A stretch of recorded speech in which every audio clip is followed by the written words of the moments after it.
We have had 2 days of testimony and personal stories from former leaders of the Scientology enterprise and former long-time public Scientologists. A few minutes ago, Ms. Ursula Kuberta spoke about the Scientology totalitarian regime of mental manipulation, personal control, personal degradation, and personal destruction, and the organization's permanent state of war against the outside world, all national governments, political, law enforcement, and justice institutions, all of which and whom are deemed by Scientology policy letters to be suppressive persons, to be destroyed by any means possible. These are not isolated accounts.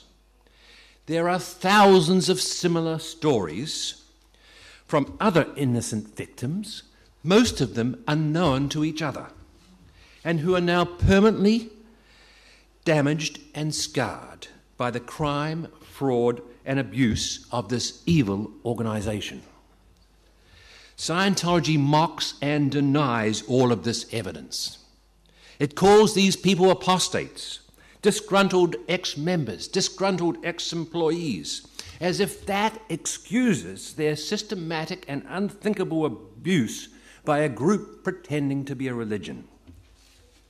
The former Scientology members you have heard from and who have spoken out against these serious abuses have braved Scientology fair game policy and practices, other dirty tricks and massive intimidation and psychoterror. They have suffered at the hands of Scientology private investigators, stalkers, and lawyers, just to speak the truth, their truths, about an organization that opens the personal mail of its staff members, monitors their telephone calls, and disconnects contact with their families. A so-called church that will psychoterrorize people into suicide as an organizational practice of concealing its own corruption, fraud, and medical malpractice. I've been told that former top Scientology leader Michael Rinder, who was its former public relations spokesperson, was forced by Scientology's brutal dictator David Miscavige to crawl everywhere on his knees for 2 months. And he is now permanently scarred by the torturous experience. On another occasion, at the Scientology International headquarters near Hemet in California, Captain David Miscavige ordered his entire senior management team to slave in septic tanks without any personal protection or respirators. And on another occasion, he allegedly ordered a senior executive to give oral sex to a younger executive. These former members, speaking truth to power, are truly whistleblowers, revealing unimaginable crimes and civil rights abuses around the world, and the blatant, systematic abuse of Scientology's tax-free status. A worldwide response is now urgently required, just as with the pedophile priest problem. As Australia's Senator Xenophon has said so well, we all agree with freedom of religion. We all agree that religions should not be free to break the law and that they should not be free to abuse the human rights of their members. In fact, Scientology is the only religion, so-called, that requires its members to sign a waiver of any liability for any death or injuries that may be caused to them by the Scientology religious technology, policies, and practices. Why? Because, in my opinion, there is overwhelming evidence of a direct link between Scientology practices and many suspicious deaths and suicides. In my opinion, Scientology is selling some very dangerous products. And the protest slogan, Scientology kills, is an apt one. If we could ask Lisa McPherson, Noah Lottick, and Quinton Hubbard, they would surely agree. The world's major religions are all about the human spirit and a God.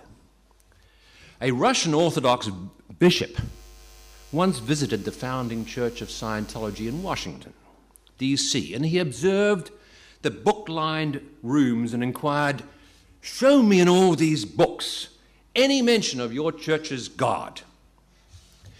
In all these books, the Scientologists could not show him one reference to their God, because they do not have one. All they have is the Thetan spirit, the remnant of an alien's body, blown up in a nuclear explosion and now attached to a human as a body Thetan, or cluster of body Thetans. That Thetan spirit now requires endless, expensive auditing of past life traumas that were implanted by evil psychiatrists tens of millions of years ago.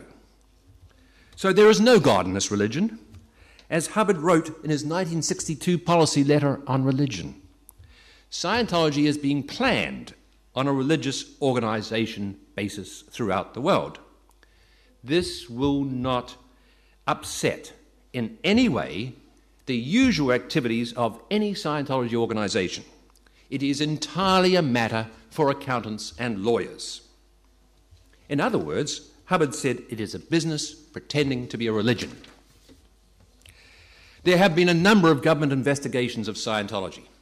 Their common conclusion, in essence, is that the Scientology enterprise is a global, extremist, political, totalitarian group engaged in commercial enterprises, criminal conduct, money laundering, and financial fraud.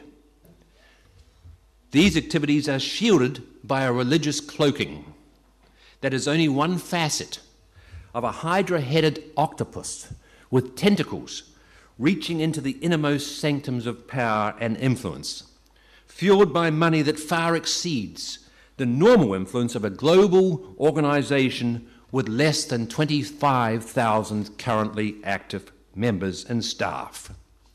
Yes, grossly inflated membership statistics are part of the Scientology public relations fraud. And unlike the legitimate religions of the world, the Scientology enterprise is all about public relations. The Scientology public image is everything. Scientology projects a false image of a young, misunderstood religion that tells the world it believes in human rights. But at the same time, the Scientology leadership hides behind this public relations facade. It is actually committing heinous human rights abuses, financial frauds and criminal conduct on a daily basis. As Hubbard ironically wrote, the criminal mind accuses others of what he himself is doing. The late Robert Vaughan Young handled public relations and media for L. Ron Hubbard and his Scientology empire for 20 years. In 1993, Mr. Young wrote an article for Quill magazine entitled Scientology from Inside Out. It was specifically directed at the working news media, and it is still available on the internet. In the Quill magazine article, Mr. Young writes that, and I quote, he studied secret directives from Hubbard and others on how to handle reporters, how to deal with police and government agencies, how to create front groups, and how to discredit or destroy a person or group with Hubbard's fair game doctrine. This included how to respond to a question without answering, how to divert the issue, how to tell an acceptable truth, how to stall for time, how to assume various emotional states to control another, how to attack the attacker, how to take control of a conversation, how to introvert a person, and how to help Scientology lawyers write inflammatory legal papers so that Scientology PR could then use the abusive phrases, and on how to appear to be a religion.